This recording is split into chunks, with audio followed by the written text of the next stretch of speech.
देखिए हर खबर यहीं पर। सब्सक्राइब कीजिए TV9 भारतवर्ष।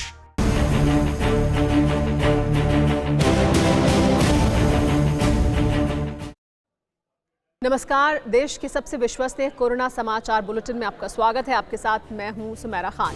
आज हम आपको मुरादाबाद में कोरोना योद्धाओं पर हुए हमले का सच दिखाएंगे। क्या मुरादाबाद में मेडिकल स्टाफ पर किया गया हमला एक सोची समझी साजिश था? मुरादाबाद की छतों पर पत्थर किसने इकट्ठा किए? आखिर कोरोना के इंजेक्शन का राज क्या है? मुरादाबाद से जुड़े हर सवाल का जवाब आज आपको TV9 भारतवर्ष पर मिलेगा। इसके अलावा आपको मौलाना साद के हवाला कनेक्शन के बारे में भी बताएंगे। साथ ही आपको दिखाएंगे कि क्या पिज्जा खाने से भी कोरोना हो सकता है। तो शुरू करते हैं 100 सेकंड में खबरों का सफर।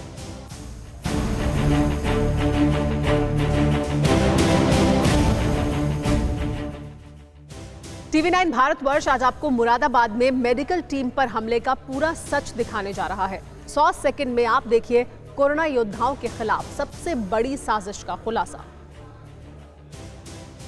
मुरादाबाद में मेडिकल टीम पर किया गया हमला क्या सुनियोजित था? क्या स्वास्थ्य विभाग की टीम पर पहले से हमले करने की साजिश रची गई थी? क्या लोग पहले से अपने घरों के छत पर पत्थर जमा कर चुके थे? या मुरादाबाद में जो कुछ हुआ उसके पीछे उस अफवाह ने घी का काम किया, जिसमें कहा गया कि कोरोना संदिग्धों को अस्पताल ले जाकर उनका इलाज करने के बजाय उन्हें कोरोना वाला इंजेक्शन लगा दिया जाएगा और लोग संक्रमित हो जाएंगे। जैसे जैसे घटना की परतें खुल रही हैं, वैसे वैसे कई तथ्य सामने आ रहे हैं। मुरादाबाद में मेडिकल टीम पर जमकर पत्थरबाजी हुई। बचाव में पहुंची पुलिस को भी नहीं बख्शा गया। गलियों से लेकर घर की छतों से पत्थर बरसाए गए। क्या इन सब के पीछे किसी का हाथ था? इस कॉन्स्पिरेसी थ्योरी को समझने के लिए सबसे पहले पूरे घटनाक्रम को समझना होगा। मुरादाबाद के मस्जिद हाजी नेब इलाके में 14 अप्रैल को कोरोना संक्रमित मरीज की मौत हो गई। 14 अप्रैल की रात में ही स्वास्थ्य विभाग ने मृतक की पत्नी और बेटे को अस्पताल में ले जाकर क्वारंटीन किया। मेडिकल की टीम 15 अप्रैल को परिवार के बाकी सदस्यों को लेने पहुंची, लेकिन मेडिकल टीम के पहुंचने से पहले ही इलाके में अफवाह फैल गई कि संदिग्ध मरीजों को अस्पताल ले जाकर उन्हें कोरोना का इंजेक्शन लगाया जाएगा। इसी अफवाह के बीच जब स्वास्थ्य विभाग की टीम मौके पर पहुंची तो लोगों ने हमला कर दिया। कल 17 लोगों की अरेस्टिंग की गई, उन्हें जेल भेज दिया गया। मुकदमा दर्ज किया गया है विभिन्न धाराओं में। इनके खिलाफ सख्त से सख्त कार्रवाई की गई जाएगी। उस एरिया में अभी पुलिस डिप्लॉय कर दी गई है, RAF भी डिप्लॉयड है और लगातार टीमें बनाकर जितने भी लोग चिन्हित किए गए हैं उनके यहाँ दबिशें दी जा रही है, रेड की जा रही है। मौके से CCTV फुटेजेस और लोगों के द्वारा फोटोज़ और वीडियोज़ के आधार पर ये जो उपद्रवी है उनको चिन्हित कर उनके खिलाफ सख्त से सख्त कार्रवाई की जाएगी। पुलिस पूरे मामले में फूंक फूंक कर कदम रख रही है। मुरादाबाद में जिस डॉक्टर पर हुआ था जानलेवा हमला, उसने सुनाई आप बीती। 100 सेकंड में डॉक्टर की जुबानी सुनिए मुरादाबाद की पूरी कहानी। अपनी ड्यूटी करते हुए स्वास्थ्य विभाग की टीम उस गली में पहुंची थी जहां पर कोरोना पॉजिटिव के संदिग्ध हो सकते थे, लेकिन लोगों को नागवार गुजरा और इतना नागवार गुजरा लोगों ने जमकर पीट दिया। कल दोपहर में जब आप पहुंचे वहां पे, क्या सूचना थी आपके पास? उसके बाद क्या हुआ? चारों तरफ भीड़ बहुत तेज़ी से इकट्ठा हो रही है और छतों पे महिलाएं दिखाई दे रही हैं। इतनी धूप में महिलाएं नहीं, मैं अपने साथी से बोला यार शिव पे इतनी महिलाएं क्यों हैं? बोला मुझे कुछ अच्छा सा नहीं महसूस हो रहा। इतनी देर में हंगामा शुरू हो गया तो जो हमारे साथ पुलिस थी वो हंगामे को हैंडल करने के लिए थोड़ा आगे की तरफ को चली गई। वहाँ पे एक आदमी खड़ा था, बोला कि ये लोग कुछ नहीं कर रहे हैं, हमारे भाइयों को ले जा रहे हैं, भूखा मार दे रहे हैं, उन्हें खाना नहीं देते, उन्हें पानी नहीं देते, उन्हें तरह तरह का प्रताड़ना कर रहे हैं, उन्हें कोरोना का इंजेक्शन लगा दे रहे हैं ताकि वो पॉजिटिव हो जाए, उन्हें मार दे रहे हैं। तो मैंने कहा भाई ऐसा कुछ नहीं है, क्योंकि अभी तक एक ही सरताज की डेथ हुई है, लेकिन सरताज की तबीयत तो घर पर ही बहुत ख़राब थी और सबको खाना पानी सब मिल रहा है और अगर आपको फिर भी कोई शिकायत है तो हम तो कुछ नहीं कर सकते। तो बोले नहीं, वीडियो वायरल हो रहे हैं, लोगों को खाना नहीं मिल रहा, उन्हें मारा पीटा जा रहा है। भैया ऐसा कुछ नहीं है, बस मैंने इतना ही भर कहा होगा इतनी देर में, मारो मारो इन लोगों को मारो बस। उसके बाद ऊपर से पत्थर शुरू हुए तो एम्बुलेंस वाले को मैंने कहा, वो चारों एम्बुलेंस से उतर गए। तो एम्बुलेंस वाले का भाग चल, मैं भी भागा। तो जो एक मिसेस मेरे साथ था उसको पीछे से उन्होंने डंडे मारे, लेकिन वो हैंडल पकड़ लिया, वो चला गया। दूसरा जो एम्बुलेंस का सपोर्टिंग स्टाफ था उसको उन्होंने मारा, लेकिन वो भी चढ़ गया। मैं इससे पहले चढ़ता तब तक उन्होंने एम्बुलेंस पे पत्थरबाजी करी, वह एम्बुलेंस भाग गया। यूपी का मुरादाबाद शहर आज भी सुर्खियों में है। पुलिस और डॉक्टरों पर हमले का नया वीडियो सामने आने के बाद पत्थरबाजों पर बड़े सवाल खड़े हुए हैं। 100 सेकंड में ड्रोन कैमरे से देखिए मुरादाबाद के गुनाहगार। उत्तर प्रदेश के मुरादाबाद में कोरोना वॉरियर्स पर हुए हमले का एक नया वीडियो सामने आया है। छत पर इकट्ठा महिलाएं पुलिस वालों पर पत्थर बरसा रही हैं। यह वीडियो ड्रोन कैमरे से लिया गया है, जिसे खुद पुलिस वालों ने शूट किया है। वीडियो में छत के ऊपर से पुलिस पर हमला किया जा रहा है। महिलाएं चुन चुन कर पत्थर बरसा रही हैं। पुलिस वाले बार बार उनसे विनती कर रहे हैं, उन्हें मना रहे हैं, पत्थरबाजी न करने की अपील कर रहे हैं, लेकिन इस अपील को ठेंगा दिखाते हुए पुलिस वालों पर हमला जारी है। मुरादाबाद का यह वीडियो दरअसल उस पूरी कहानी का एक छोटा सा हिस्सा है, जिसमें स्वास्थ्य कर्मियों पर जानलेवा हमला किया गया था। बुधवार को कोरोना के वॉरियर्स पर हमला हुआ, जो नागफनी इलाके में कोरोना संदिग्ध को लेने गए थे। पत्थरों से इस जो घरों की छत आप देख रहे हैं, इन्हीं छतों से प्रशासन की टीम पर, स्वास्थ्य विभाग की टीम पर लगातार पत्थरबाजी की गई। सड़क पर आप पत्थरों को अभी भी यहाँ पर देख सकते हैं कि किस तरीके से 3 बार, जो लोग यहाँ के ये बता रहे हैं कि लगातार 3 बार ऐसा हुआ कि एक एक करके प्रशासन की टीमों पर हमला किया गया। घटना मुरादाबाद के मस्जिद हाजी नीब इलाके की है, जहां 108 एम्बुलेंस एक कोरोना संदिग्ध को लेने पहुंची थी, लेकिन जैसे ही मेडिकल टीम मरीज को बाहर लेकर निकली, लोगों ने उन्हें घेर लिया। पत्थरबाजी शुरू हो गई। भारी संख्या में पुलिस बल पहुंचा। मेडिकल की टीम कोरोना से एक शख्स की मौत के बाद पहुंची थी और बाकी संक्रमित लोगों की जांच करने गई थी।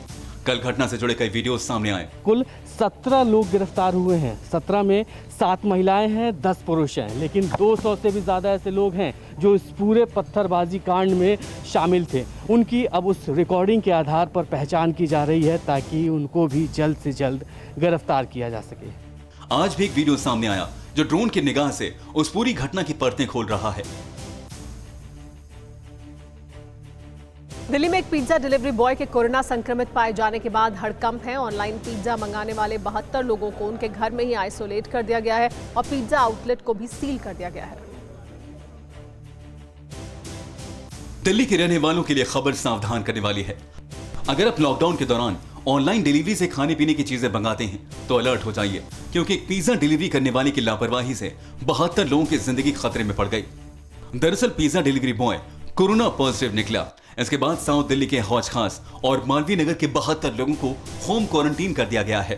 ऐसे 72 लोग जिनके वहां वो इस दौरान डिलीवरी करने गया था, उन लोगों को होम क्वारंटाइन कर दिया गया। साथ ही साथ अगर पिज़्ज़ा शॉप की बात करें तो वहां पर भी इसके अलावा 17 कर्मचारी और थे। इन सभी कर्मचारियों को जो है क्वारंटीन सेंटर ले जाया गया है, उनकी जाँच चल रही है। दिल्ली के स्वास्थ्य मंत्री सत्येंद्र जैन ने ट्वीट कर कहा, एक pizza delivery boy corona positive पाया गया है। उसके साथ के 17 और लड़कों को भी होम क्वारंटीन किया गया है। इसके अलावा 72 और लोगों को होम क्वारंटीन किया गया है। ऑनलाइन डिलीवरी करने वाली कंपनी जोमैटो ने भी बयान जारी करके कहा है, हमें पता चला है कि हमारे कर्मचारी ने मालवीय नगर इलाके में कुछ डिलीवरी की थी, जो अब कोरोना पॉजिटिव निकला है। सभी ग्राहकों से प्रशासन ने संपर्क कर लिया है। अभी तय नहीं है कि डिलीवरी के वक्त भी हमारा कर्मचारी संक्रमित था। हमने अपने सभी राइडर्स को सुरक्षा उपायों का इस्तेमाल करने के सख्त निर्देश दे रखे हैं। जो डिलीवरी बॉय है वो जो है राम मनोहर लोहिया अस्पताल के अंदर है, वहाँ उसका इलाज चल रहा है। साथ ही जिन लोगों के साथ वो काम कर रहा था उनको क्वारंटीन सेंटर भेज दिया गया है। आपको बता दें कि यह शख्स हौज रानी एरिया में पिज्जा की डिलीवरी करता था और इस इलाके में कोरोना पॉजिटिव केस भी सामने आए हैं। चिराग दिल्ली का पिज्जा आउटलेट बंद करा दिया गया है।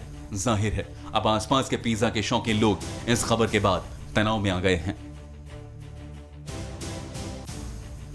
दिल्ली में तबलीगी जमात वाला मौलाना साद एक बार फिर सुर्खियों में है। क्राइम ब्रांच के साथ साथ अब दिल्ली के बैंक भी इस बात की तफ्तीश कर रहे हैं कि ठीक मरकज से पहले मौलाना साद के अकाउंट में ढेर सारे पैसे कहां से आए।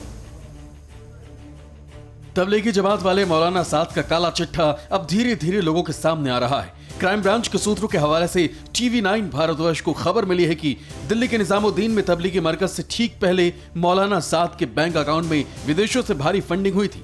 ठीक मरकज से पहले अकाउंट में विदेशों से आने वाले पैसों को हवाला से भी जोड़कर देखा जा रहा है। मौलाना साद के बैंक अकाउंट में पैसों का फ्लो अचानक बढ़ने के बाद दिल्ली के निजामुद्दीन स्थित बैंक के अफसर भी अलर्ट हो गए थे। बैंक के अफसरों ने बाकायदा मौलाना साद के CA को बैंक बुलाकर उससे पूछताछ भी की थी। मौलाना साद से बैंक की कड़ी सवाल, अकाउंट में अचानक पैसा कहां से आया, अकाउंट में आए पैसे की जानकारी दी जाए, मौलाना साद को जानकारी के साथ बैंक भेजा जाए। मरकज के लोगों को बैंक अफसरों ने दी थी चेतावनी।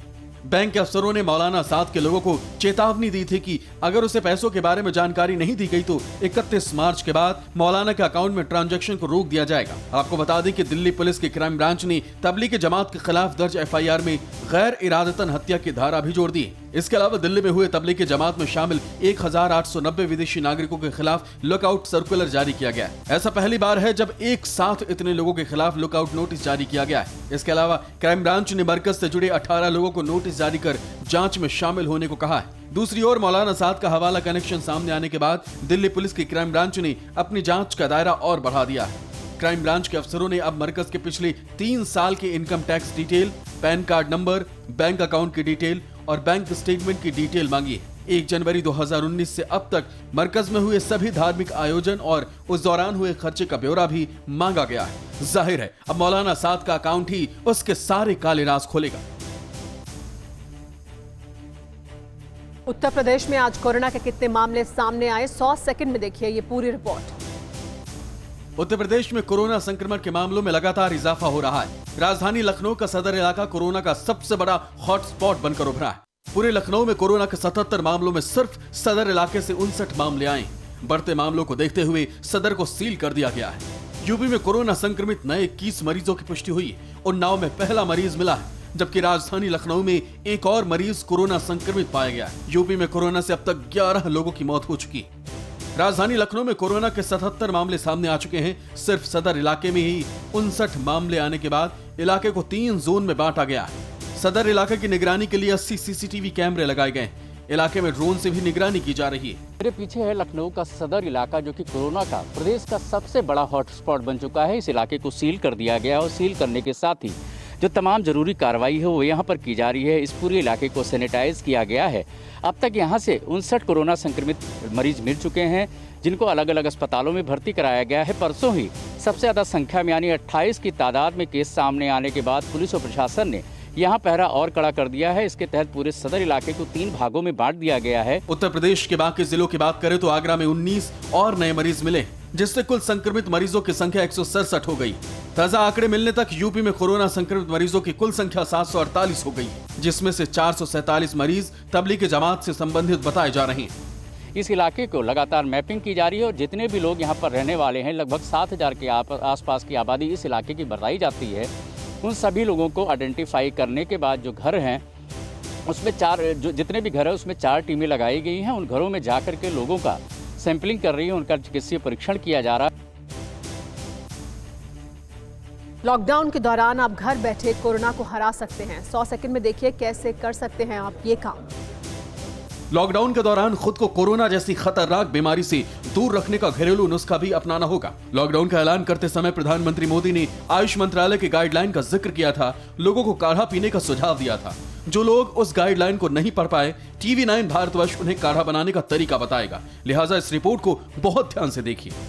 दालचीनी का ये पाउडर बनाया है हमने, तो उसको हमें बिल्कुल आधा चम्मच लेना है, पाव से आधा चम्मच लेना है। दूसरा था वो काली मिरी, उसके केवल 2 से 3 1 कप 1 गिलास पानी के लिए लेना है। तीसरी चीज़ है वो सौंठ है, ये सूखी सौंठ है।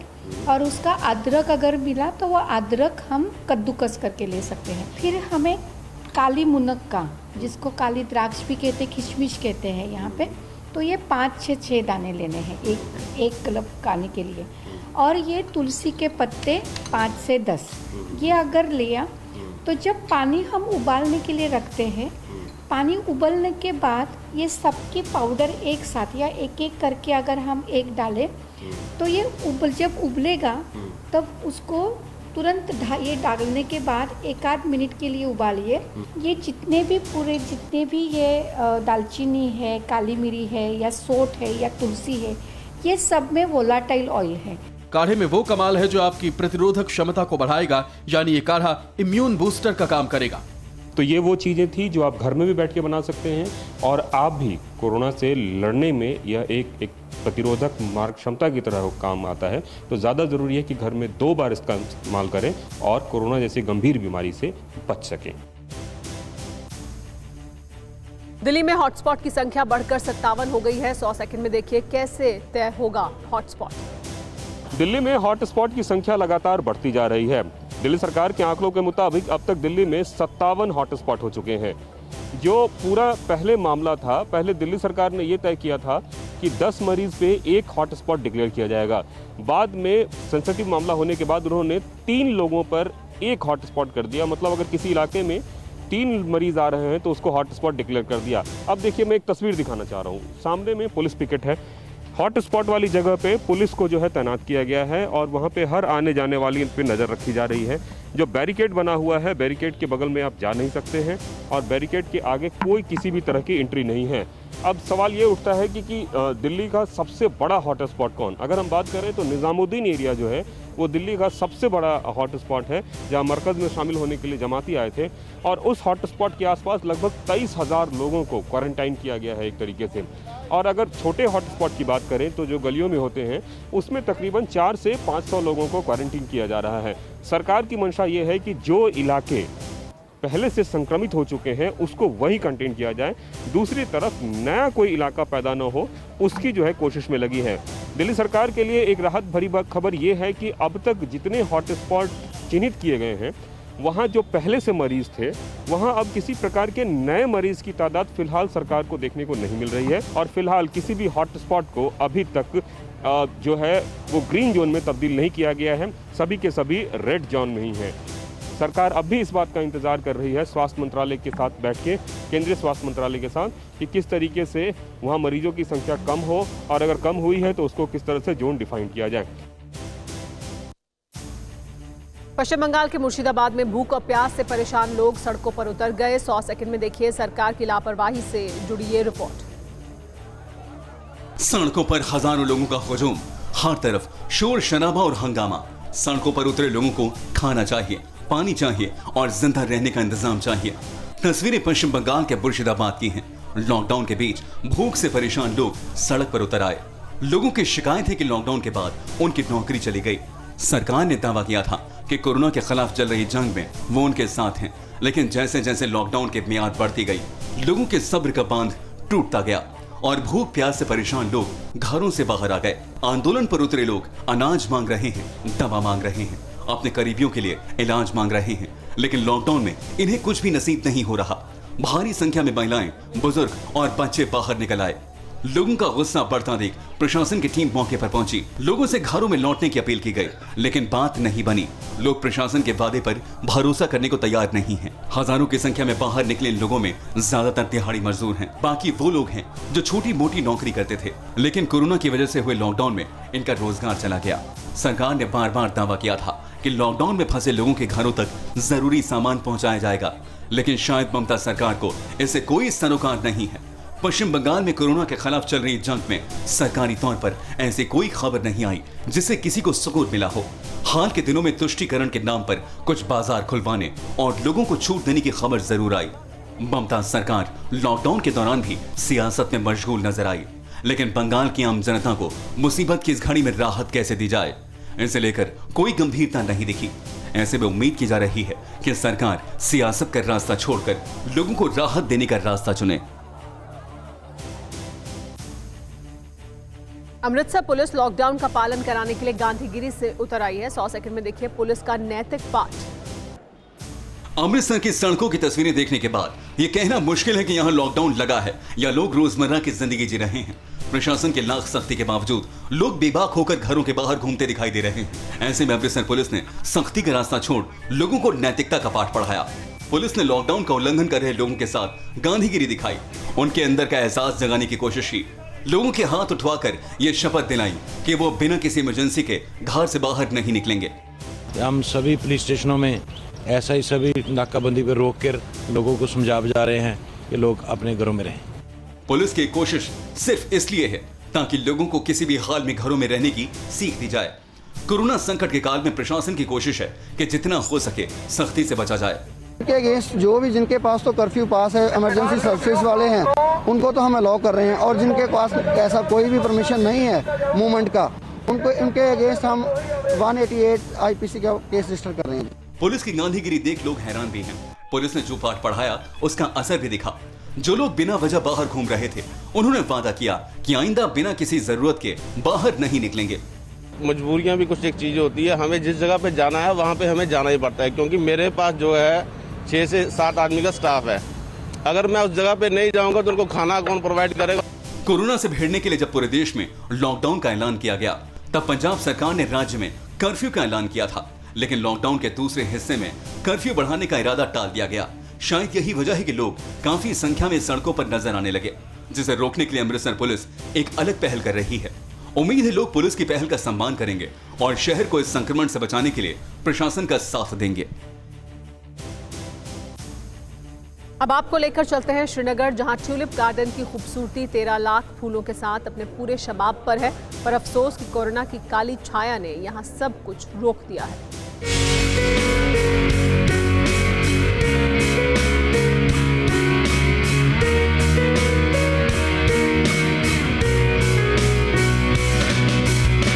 एशिया के सबसे बड़े श्रीनगर के Indira Gandhi memorial tulip garden में फूलों की बहार आ गई है। जबरन पहाड़ियों के मुहाने पर 30 एकड़ में बने इस खूबसूरत गार्डन में इस बार 55 अलग अलग वैरायटी के 13 लाख ट्यूलिप खिले हैं। लेकिन अफसोस कि इस साल कोरोना संकट के चलते गार्डन में फूल देखने कोई नहीं आएगा, लिहाजा पार्क सूना पड़ा है। इन फूलों के चाहने वाले चाहकर भी इन तक नहीं पहुंच पा रहे हैं। इस बार ट्यूलिप गार्डन में पिछले साल के मुकाबले 1 लाख फूल ज्यादा खिले हैं। कश्मीर का ये टुलिप गार्डन इस साल करीबन 40 दिनों के लिए खोला जाना था, जिसमें करीबन 4 लाख से ज्यादा पर्यटक आने की संभावना थी। कोरोना के चलते फिलहाल ये पूरा हसीन टुलिप गार्डन सुनसान पड़ा हुआ है। इस बीच करीबन 100 करोड़ रुपए का नुकसान यहाँ के टूरिज्म इंडस्ट्री को उठाना पड़ा। बताया जा रहा है कि ट्यूलिप गार्डन के बंद होने की वजह से इस साल जम्मू कश्मीर के पर्यटन विभाग को 100 करोड़ से ज्यादा का नुकसान हो सकता है। इस पार्क में फूलों की देखभाल करने में ही 60 लाख रुपए खर्च आता है। गार्डन प्रशासन ने इस साल इसे 40 दिनों के लिए खोलने का प्लान बनाया था, जिससे पर्यटकों के साथ साथ स्थानीय लोग भी इसे देखने आ सके। लेकिन एक वायरस ने जन्नत के सबसे खूबसूरत जगह से लोगों को दूर कर दिया है। कोरोना के चलते टुलिप गार्डन में इस समय स्थिति साफ तौर पर दिख रही है, क्योंकि देश के साथ कश्मीर घाटी के तमाम हसीन वादियां भी सुनसान पड़ी हुई है। कश्मीर का ट्यूलिप गार्डन दुनिया में 5वां सबसे मशहूर बाग माना जाता है।